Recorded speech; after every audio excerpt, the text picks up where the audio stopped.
nahuli ng Philippine Coast Guard ang 8 individual matapos matuklasan ang isang walang dokumentong barko na sangkot sa iligal na paglipat ng langis dito sa karagatan ng Barangay Makawayan, Tingloy, Batangas noong August 15.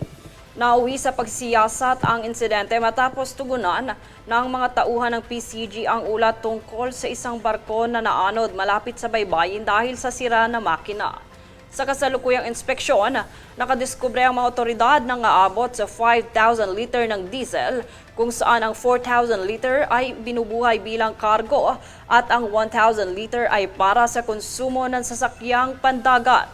Kasalukuyang bumubuo ng kaso ang PCG Legal Unit and Investigation and Detection Unit laban sa mga nahuli na maaaring maharap sa mga paglabag sa Custom Modernization and Tariff Act at batas sa iligal na kalakal ng petroleum. Nananatili sa kustodiya ng PCG ang 8 sospek habang inaayos ang paghahain ng mga kaukulang kriminal na kaso at inquest proceedings laban sa kanila.